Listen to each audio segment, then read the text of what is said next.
French politics expert Marc Perelman is joining us here on set. Marc, lots of rumours as to who's going to get these jobs. As we saw in that report, Emmanuel Macron's already appointed his Prime Minister, who's very much along similar lines, isn't he, politically, to Macron. And a lot of people saying that this government needs to see some more radical change, and that's what's needed today. Right. Emmanuel Macron said that he needs to change things radically, essentially to have a chance of re-election in 2022.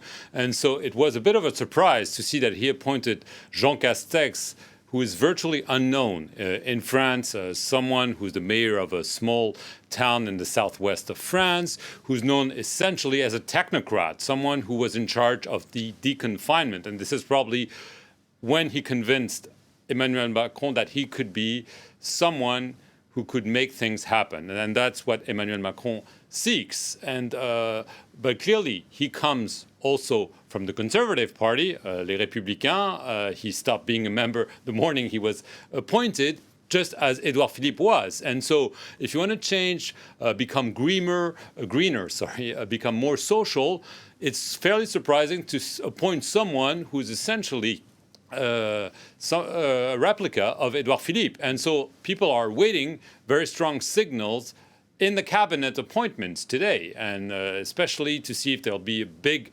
minister in charge of environment, if there'll be kind of focus on social issues. We just saw in the report, health, retirement, they're very, very sensitive issues. They were sensitive before the COVID-19 and the ensuing crisis. They'll become even more sensitive in the weeks ahead. And let's be honest, he hasn't got much time, has he, Emmanuel Macron? It's less than 2 years before the election. And let's face it, they're also going to have an awful lot of problems to deal with over the next 6 months here because of coronavirus. Yes, and some analysts are saying that essentially Emmanuel Macron has decided that he's going to be president and prime minister by appointing someone with a low profile like Jean Castex. He wants to be in the driving seat. Edouard Philippe was essentially that person when he was initially appointed, but he had become more popular than Emmanuel Macron, and people saw his handling of the COVID-19 crisis as serene, very, very